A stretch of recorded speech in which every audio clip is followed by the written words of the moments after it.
Graça e paz, povo de Deus, como vocês estão? Aqui é o pastor Márcio Paula e você está no seu portal bíblico. E hoje vamos dar sequência ao nosso estudo para a classe de adultos, quarto trimestre de 2021. E esta já é a nossa terceira lição. Vou deixar o card aqui com todas as lições anteriormente publicadas, bem organizadas em uma playlist para você apenas apertar o play e ser abençoado. Esta lição será ministrada no próximo dia 17 de outubro de 2021. Lições com o tema O Apóstolo Paulo, lições da vida e ministério do apóstolo dos gentios para a Igreja de Cristo. Lições comentadas pelo pastor Elienay Cabral. Esta lição tem um tema maravilhoso, a conversão de Saulo de Tarso. Eu gostaria de fazer uma oração juntamente com você. Após esta oração, iremos fazer todas as leituras que irão fundamentar a nossa reflexão a partir de agora. Então, aperte o cinto e venha comigo neste momento de oração. Senhor, a ti clamamos e suplicamos pela pessoa bendita do teu Espírito. Visite-nos agora, traga iluminação, que esta palavra possa trazer enriquecimento à nossa mente, para que a nossa vida cristã seja aperfeiçoada. É o que nós te pedimos e o fazemos no nome santo de Jesus. Amém.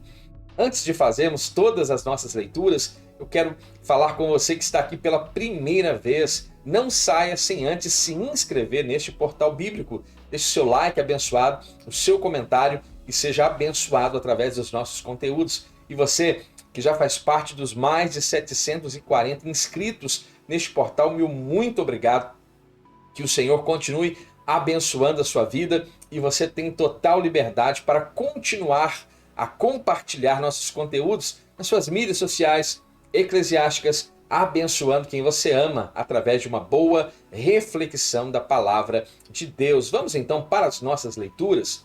O texto áureo para esta reflexão diz: e indo no caminho, aconteceu que, chegando perto de Damasco, subitamente o cercou um resplendor de luz do céu, e caindo em terra, ouviu uma voz que lhe dizia: Saulo, Saulo, por que me persegues? Atos capítulo 9, versículos 3 e 4. A verdade prática diz: a verdadeira conversão a Cristo leva em conta o arrependimento, a fé em Jesus e uma completa transformação no pensamento, vontade e ação do homem. E a nossa leitura bíblica está em Atos capítulo 9, versículos 1 ao versículo 9. E você pode pausar agora o seu vídeo e fazer toda esta leitura, porque ela é importante e irá fundamentar a nossa reflexão a partir deste momento. Lições maravilhosas, lições que falam ao nosso coração, e eu estou convicto de que a conversão de Saulo de Tarso tem muito a ver e fala muito também a respeito da minha e da sua conversão a este Deus maravilhoso. A nossa leitura apresenta justamente este contexto da vida de Saulo de Tarso e nós vamos abordar ao longo deste último trimestre todas as características deste homem, toda a importância do seu ministério. Eu tenho certeza que nenhum assunto deixará de ser abordado. Esta lição tem um objetivo geral proposto, que é justamente asseverar que a salvação é por meio da graça, acompanhada do arrependimento, a fé do pecador como resposta à salvação. E para cada um dos pontos aqui estudados, o primeiro busca apresentar a conversão de Saulo como um ato da graça de Deus. E o segundo, relacionar a conversão de Saulo com a doutrina bíblica da conversão. E o terceiro, elencar 3 faculdades interiores que são transformadas na conversão. É importante notar que, ao se encontrar com Jesus Cristo no caminho de Damasco ou para Damasco, Saulo teve a sua vida completamente regenerada. O verdadeiro novo nascimento nós podemos aqui encontrar então na vida deste que se tornará o maior missionário que já permeou esta terra. Jesus nos salva, sim, Senhor, por meio da graça. E nós respondemos, então, com arrependimento e com fé. A nossa introdução diz: a conversão de Saulo de Tarso indiscutivelmente foi um dos mais importantes acontecimentos da história do cristianismo. A fera selvagem foi amansada por Cristo e todas as suas faculdades agora estão a serviço do reino de Deus. Que coisa gloriosa! E isto é uma verdade que nós percebemos e agora está clara diante de nós na vida de Saulo de Tarso, e nós podemos avaliar estas características também deste aspecto do novo nascimento operante na minha vida e na sua vida. Saulo tornou-se um dos mais célebres defensores da doutrina de Cristo. E olha que coisa interessante, e eu acho muito importante que você já pontue isso na sua classe da Escola Bíblica Dominical. Quando o apóstolo Paulo, quando Saulo de Tarso perseguia os cristãos em defesa do judaísmo e seu legalismo pela lei de Israel, ele autoriza até mesmo a matar. Mas em Cristo Jesus, ele usa do seu intelecto, das suas faculdades, para se tornar o maior apologeta que já existiu nesta terra. Então, esta lição é importante, nós vamos perceber como ele passou por uma mudança radical na sua forma de pensar acerca do nosso Senhor e Salvador Jesus Cristo, justamente a caminho de Damasco. E por que é importante salientar que isso acontece? Isso se dá a caminho de Damasco, porque encontramos no capítulo 9 de Atos que Paulo respirava ameaças contra a igreja de Cristo, e com autorização, com cartas para ir até Damasco, perseguir, prender e, por que não, matar, trazer manietados aqueles que ali estavam para Jerusalém. Então, este encontro com Cristo a caminho de Damasco, de fato, é algo extraordinário na vida deste personagem. É neste caminho que ele tem este encontro poderoso. Jesus chama a razão e entendimento de Saulo, e este agora muda de atitude por meio de uma impactante experiência sobrenatural. Assim, se por um lado Cristo tomou a iniciativa, por outro, Saulo responde com arrependimento e com fé. Isso é muito importante. A graça, quando manifesta, ela também exige uma fé evidente, também manifesta. E Paulo, escrevendo a Tito, diz que a graça salvadora de Deus se há manifestado a todos os homens. E a graça se manifesta justamente para salvar a humanidade. E nós precisamos, assim como Saulo de Tarso, acenar com arrependimento e com fé. 3 pontos serão aqui estudados nesta lição. O primeiro deles, a conversão de Saulo, um ato da graça de Deus. O segundo ponto, Saulo e a doutrina bíblica da conversão. E o terceiro ponto, as 3 faculdades interiores que foram transformadas no momento da conversão. Isso é um assunto muito importante, você não deve pular um único segundo deste vídeo para que você não perca definitivamente nada. A conversão de Saulo e sua experiência, então, sobrenatural. Atos capítulo 9 é onde nós encontramos, então, este momento especial da vida de Saulo de Tarso, onde de perseguidor agora recebe uma grande experiência de Cristo, a graça manifesta diante dele, e nós vamos perceber que isso foi um divisor de águas na vida de Saulo de Tarso. Então, Lucas vai narrar aqui no capítulo 9 de Atos uma impactante experiência sobrenatural de Saulo de Tarso a caminho para Damasco, respirando ainda ameaças e mortes contra os discípulos do Senhor. Dirige-se então ao sumo sacerdote, pede que cartas fossem dadas para Damasco, para as sinagogas, a fim de que, se encontrasse alguns deste caminho, quer homens, quer mulheres, os conduzisse presos a Jerusalém. A ideia de Paulo está aqui evidente o que ele tinha em mente quando, portando cartas dos principais da sinagoga, do sumo sacerdote, ele já tinha em mente o que ele iria fazer em Damasco. Porém, todavia, entretanto, a caminho de Damasco, foi cercado por um resplendor de luz, mais forte que a luz do sol do meio-dia, e o perseguidor então da igreja caiu por terra e ficou cego.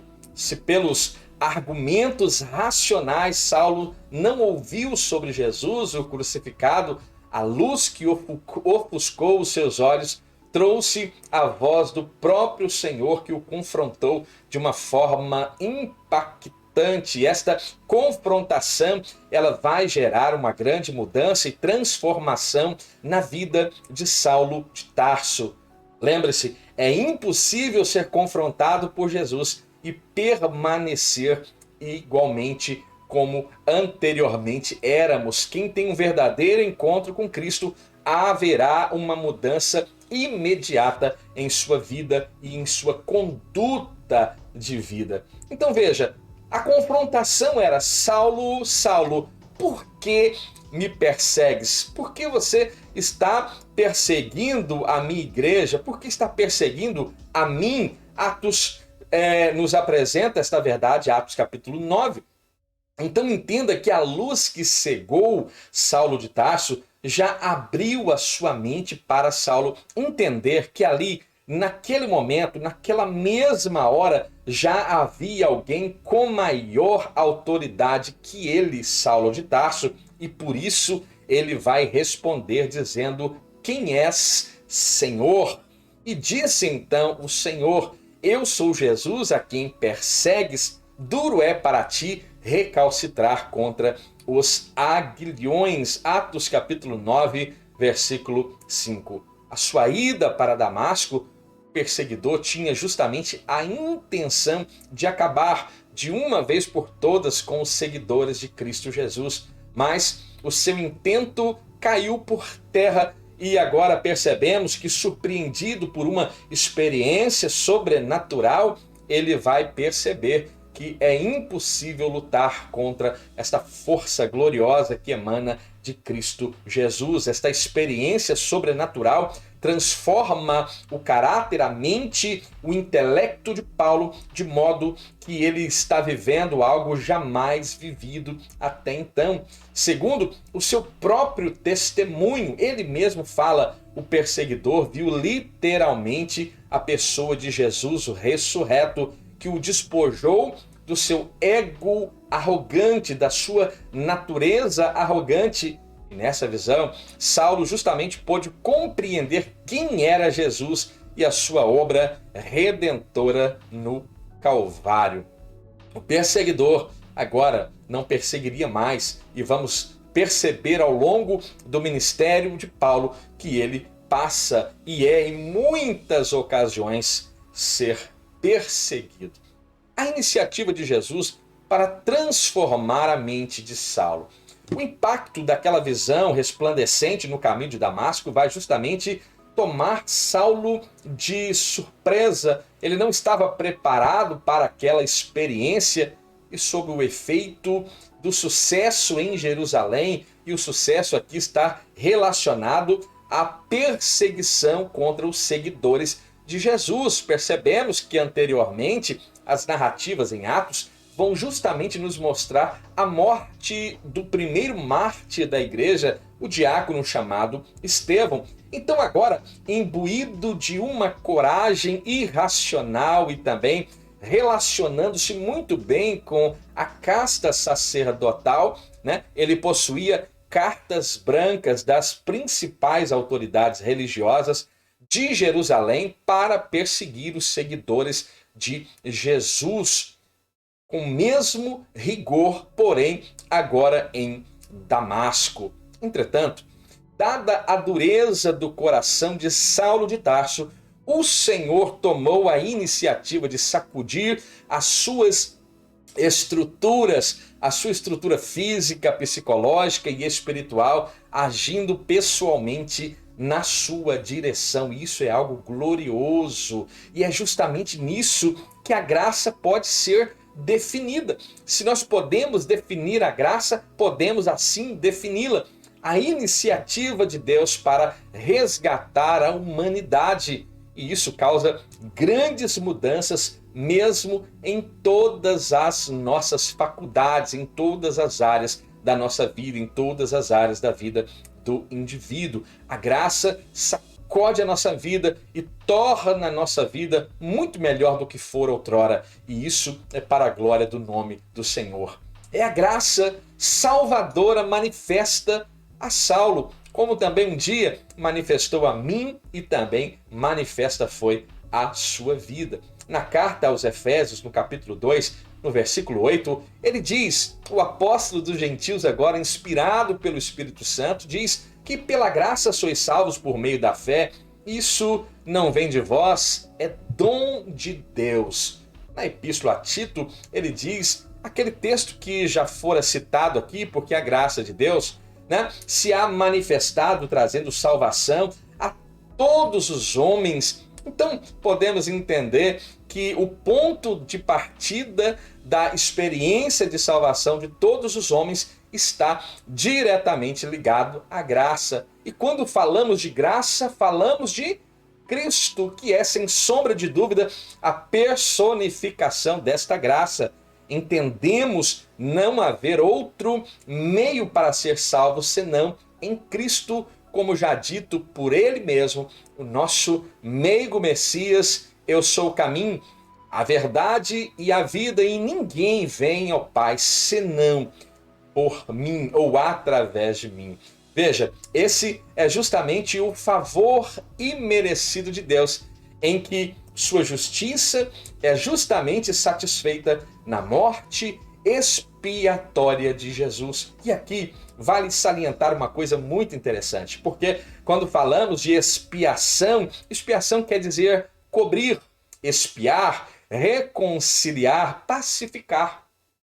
No sentido de cobrir, a expiação significava, no contexto ritualístico do antigo Israel, tomar um cordeiro, sacrificar, imolar este cordeiro para cobrir o pecado. E veja que coisa interessante, a antiga aliança poderia prover um meio para cobrir os nossos pecados. Veja, por isso o segundo pacto em Cristo Jesus é infinitamente superior ao primeiro mosaico, arônico ou levítico, porque veja, segundo a expressão de João Batista, quando Jesus se aproxima para por ele ser batizado, ele usa uma expressão muito interessante, ele diz, eis o Cordeiro de Deus, e ele diz que cobre ou encobre, ou que pode às vezes apenas reconciliar no aspecto temporal. Não, mas ele diz, eis o Cordeiro de Deus que tira o pecado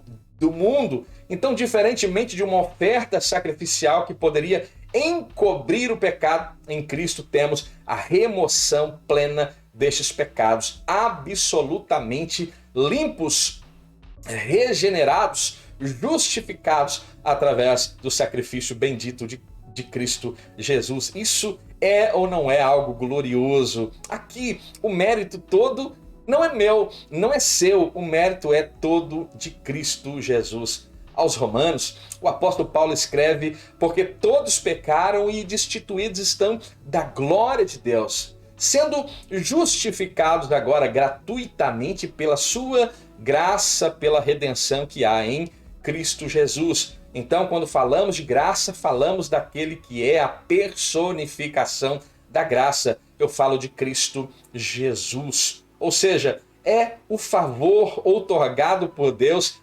aos pecadores que justamente estão debaixo da sua ira. Aqueles que estão sob o pecado estão sob a ira de Deus, mas aqueles que estão em Cristo são novas criaturas. As coisas velhas já se passaram e eis que tudo se fez novo. Os nossos pecados, ora, Miqueias já predisse a respeito dos nossos pecados, o Senhor tornará-se a piedade de nós, subjugará as nossas iniquidades e lançará os nossos pecados no mais profundo do mar. Isaías também discorre com propriedade, Isaías capítulo 44, versículo 22, quando ele diz: desfaço as suas transgressões como a névoa e dos teus pecados não me lembro, mas a ordem a convocação torna-te para mim, porque eu, o Senhor, te remi, te resgatei. Que coisa gloriosa! Nós encontramos isso de uma forma clara na vida do apóstolo Paulo, e olhando para mais perto, olhando para nós mesmos, nós vamos perceber o mesmo zelo, o mesmo cuidado e o mesmo chamado de Deus para a minha vida e para a sua vida. É evidente que a conversão de Saulo foi mais do que um convencimento intelectual a respeito de Jesus Cristo. Ele foi fruto da obra regeneradora, que é obra do Espírito Santo na vida do indivíduo, levando este indivíduo a confessar que Jesus Cristo é o Senhor e Salvador da nossa vida. E Saulo de Tarso teve que entender e se submeter, como claramente entendemos, a este Cristo bendito. O segundo ponto, Saulo e a doutrina bíblica da conversão. A conversão começa no arrependimento. A palavra arrepender-se no contexto neotestamentário é metaneu, que significa pensar de maneira diferente, sentir remorso, uma disposição interior para esta mudança, para mudar. No Novo Testamento, arrepender-se é justamente esta ideia de tristeza pelos próprios pecados, acompanhada de uma atitude, de um desejo de corrigir aquela direção equivocada, errada. Pecado nada mais é do que errar o alvo. Então há esse sentimento, há essa contrição dentro de nós e o desejo de corrigir o rumo, acertar a direção correta. É justamente a mudança na mente que induz a correção do caráter e da conduta moral. Quando o texto sagrado diz: arrependei-vos, pois, e convertei-vos para que sejam apagados os vossos pecados e venham assim os tempos do refrigério pela presença do Senhor, aqui em Atos capítulo 3, versículo 19, é também a contrição do coração, o desejo de mudar de atitude quanto àquele comportamento anterior errado que agora claramente nos constrange da vida de antigamente, daquela vida anterior. Então veja, isso é algo que o Espírito Santo começa a trabalhar na mente do indivíduo, porque é obra do Espírito Santo de Deus. E como podemos entender que é obra do Espírito Santo? Porque está escrito que, todavia, digo-vos uma verdade, que vos convém que eu vá. Porque se eu não for, o Consolador não virá a vós, mas quando eu for, vou-lo enviarei. E quando ele vier, agora Cristo falando do Paracleto divino, do Espírito Santo, este convencerá o mundo do pecado, da justiça e do juízo. Então, este ato de convencimento é o Espírito Santo que realiza. Portanto, a conversão é um processo de salvação do pecador, é parte do processo de conversão ou de salvação. A conversão é parte do processo de salvação deste pecador. Ele assinala o início do despojamento do velho homem, como nós encontramos em Efésios capítulo 4, e aponta para um revestimento do novo homem, que quanto ao trato passado vos despojeis do velho homem, que se corrompe pelas suas concupiscências, e vos renoveis no espírito, o espírito da vossa mente, mas vos revistais do novo homem, que segundo Deus é criado em verdadeira justiça e santidade. Efésios capítulo 4, 22 ao 24. A conversão de Saulo promove uma transformação pessoal. A verdadeira conversão, diga-se de passagem, vai justamente promover esta transformação pessoal. Como alguém que se diz ter se convertido, ter aceitado a Cristo como único e suficiente Salvador e vive as práticas da velha natureza. É um tanto quanto incoerente uma afirmação, porque a conduta de vida não está coadunada com esta profissão de fé. Então foi o que aconteceu com Saulo, pois a luz do grande resplendor que cegou-lhe os olhos carnais, abre-se então os seus olhos espirituais para ver o Cristo ressuscitado, abrindo então estes olhos espirituais para conhecê-lo como Senhor e Salvador da sua vida. É uma experiência sobrenatural, impactante, que o faz indagar, né, ao Cristo ressuscitado sobre o que ele deveria fazer. Ele já se enxerga na posição de servo, e quem serve bem quer saber como servir bem, e ele demonstra esta completa resignação à vontade do próprio Cristo quando ele diz, tremendo, atônito: Senhor, que queres que eu faça? É necessário que eu mude de atitude? O que é necessário que eu faça? E o Senhor disse: levanta-te, entra-te na cidade, lá te será dito o que te convém fazer, né? E ele entende, o apóstolo Paulo entende perfeitamente o chamado, e entende perfeitamente que a sua vida agora estava a serviço de Cristo, que ele entende perfeitamente quando diz que já estou crucificado com Cristo e vivo não mais eu, mas Cristo vive em mim. E a vida que agora vivo na minha carne, vivo-a pela fé do Filho de Deus, o qual me amou e se entregou a si mesmo por mim. Aquele que outrora perseguia, justamente por causa desta visão cristã de um Cristo que fora entregue na cruz do Calvário por amor de muitos, e ele perseguiu, ele constrangeu, ele ofendeu a muitos, e agora ele entende que tudo aquilo que foi realizado por Cristo, a obra redentora, se aplicava a ele, Saulo de Tarso, também. E ele tem uma visão espiritual das coisas totalmente além do seu tempo, de modo que nós conhecemos aquilo que ele escreveu até os dias mais atuais possíveis. Então, o choque da experiência sobrenatural do resplendor de luz sobre os seus olhos transformou a mente de Saulo, levando este perseguidor a conhecer e a reconhecer Cristo como único e suficiente Salvador. Como vimos, a primeira ou a verdadeira conversão é a que nasce da tristeza para com o pecado e o reconhecimento de que o homem precisa dar meia volta para Deus. É uma mudança que tem raízes na obra regeneradora do Espírito Santo efetuada na vida do pecador. É metanoia, é mudança de mentalidade, de comportamento, não uma consciência pesada e logo se volta à prática do pecado. Não, é justamente aborrecer o pecado, é entristecer-se pela prática do pecado e voltar-se imediatamente para Deus em busca do perdão que ele está prontamente oferecendo. Então, como obra de Deus, a conversão é uma manifestação externa da regeneração operada pelo Espírito Santo. E o mesmo Deus de paz os santifique em tudo, e o vosso espírito, alma e corpo sejam plenamente conservados e irrepreensíveis para a vinda do nosso Senhor Jesus Cristo. É o texto que Paulo, escrevendo aos Tessalonicenses, ele fala justamente desta conduta que é mudada do interior para o exterior. Não alcançaremos santificação do nosso interior através daquilo que chega até a mim de forma exterior.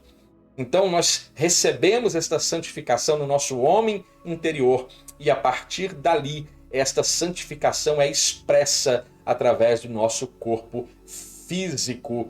Há uma mudança na minha mente. Esta mudança gera mudanças no meu comportamento, na minha compreensão, na minha cosmovisão, na minha percepção a respeito de certo, errado, de pecado, de vida com Deus, de santificação.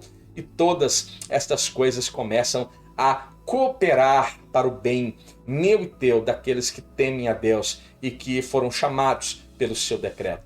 Então, esta experiência é justamente uma manifestação da obra regeneradora, o que chamamos ou conhecemos como regeneração, ou novo nascimento que nós encontramos sendo operado em nós pelo Espírito Santo de Deus. O terceiro ponto, as 3 faculdades interiores que foram transformadas na conversão e que são transformadas na conversão. A faculdade intelectual. Nosso campo, ou nesse campo da alma, o homem muda o seu modo de pensar e reconhece sua condição de pecador. É o sentido de metanoia, uma mudança de mente, de comportamento. A Bíblia chama isso de conhecimento do pecado. Então, conforme lemos em Romanos capítulo 3, versículo 20, né? A luz que evidencia o mal, o pecado, logo o cristão evita coisas que outrora lhe eram comuns.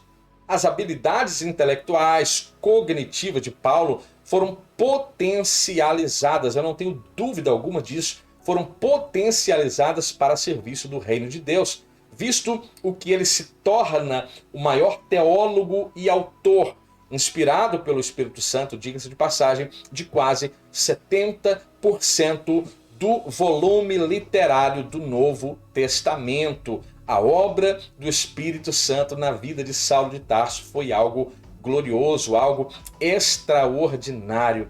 Então, por isso, nenhuma carne será justificada diante dele, ou seja, de Deus, pelas obras da lei, porque pela lei vem o conhecimento do pecado. Nesse campo da alma agora, falando das faculdades das emoções, o pecador vai experimentar uma mudança de sentimentos na vida interior. Os sentimentos antes expressos, grave isso, os sentimentos antes expressos tinham como base a carne.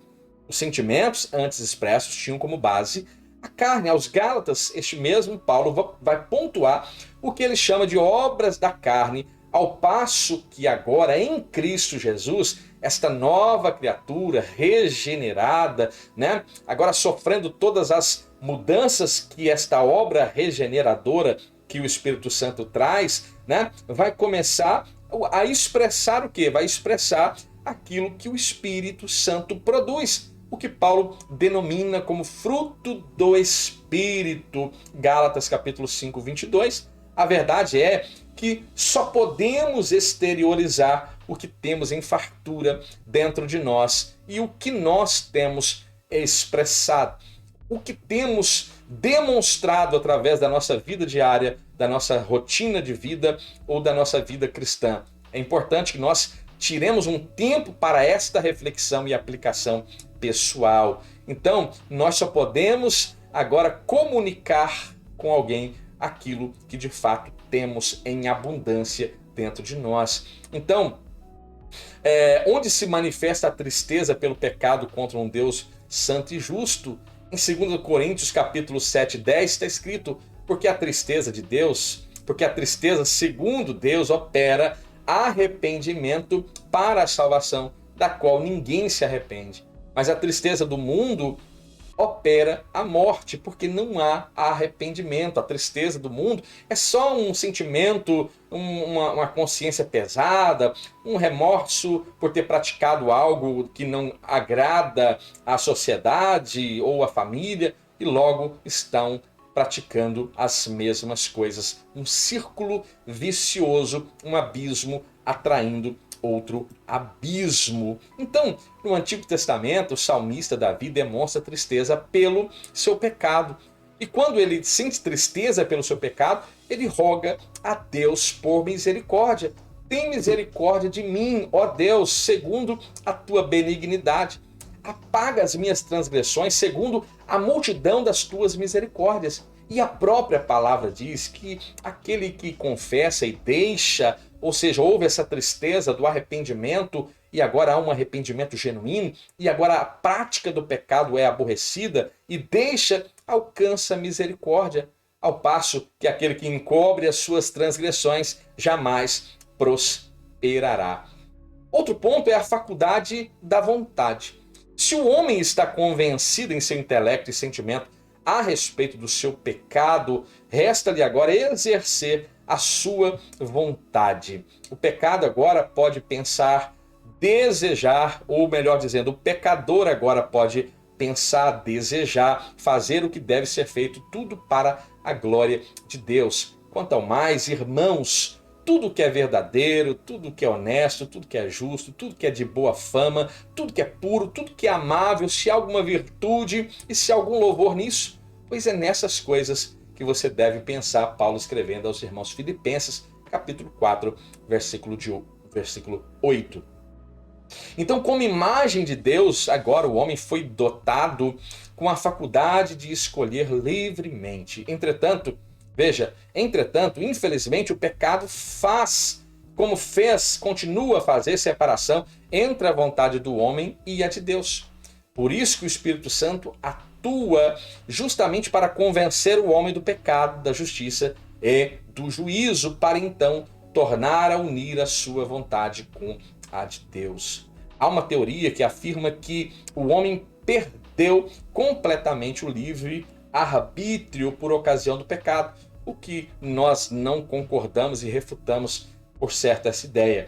Com o auxílio da graça divina e ajudado pelo Espírito Santo, o homem pode escolher, decidir e mudar de vida. Escute isso de novo. Com o auxílio da graça divina, o homem pode escolher, decidir e mudar a sua vida. É estranho, uma coisa interessante aqui, que é estranho olhar a salvação como algo que o homem possa optar.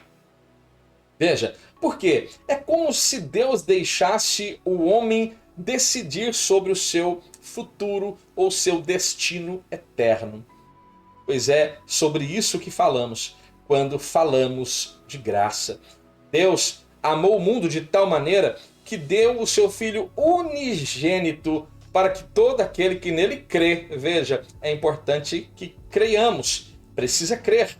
A fé precisa ser manifesta. Você se lembra Paulo escrevendo aos Efésios, capítulo 2, versículo 8? Pela graça sois salvos por meio da fé. A graça é a manifestação de Deus em relação ao homem e a fé é a manifestação do homem em relação a Deus.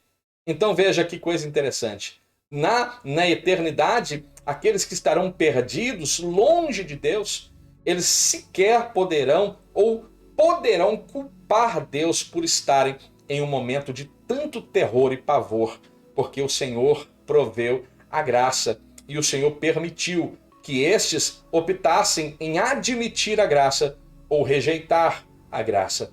É uma teologia que não é aceita por alguns grupos de pensadores chamados calvinistas, mas é assim que entendemos e é assim que professamos. Eu vou dizer mais uma vez, é como se Deus deixasse o homem decidir sobre o seu destino eterno.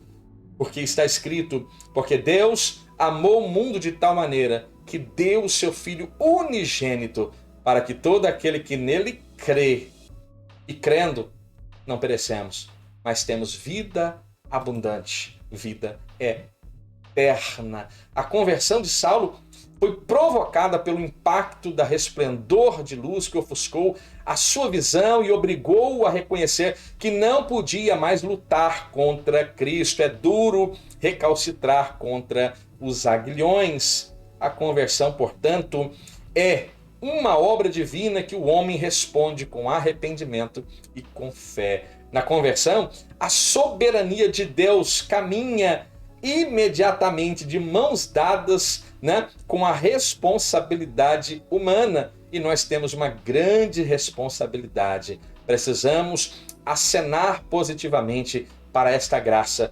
redentora, porque a porta da graça ainda permanece aberta. Há um cântico que diz que a porta da salvação, esta porta ainda aberta está. Por isso, o arrependimento e a fé conduzem o pecador a ser redimido pelo sangue de Cristo Jesus. Que lição gloriosa, que lição preciosa. E você ficou comigo até aqui, meu muito obrigado. Que Deus abençoe a sua vida ricamente. Não saia sem se inscrever neste portal Ajude-nos a chegar a 1000 inscritos nesta plataforma e continue a compartilhar nossos conteúdos. É o que humildemente eu peço para você que está aqui ascendendo e vendo o nosso conteúdo. Eu oro ao Espírito Santo de Deus que visite e aplique esta palavra de uma forma ainda mais penetrante aos corações. É o que humildemente peço. Eu faço isso no nome santo de Jesus. Amém. Fique bem, fique em paz e até a próxima.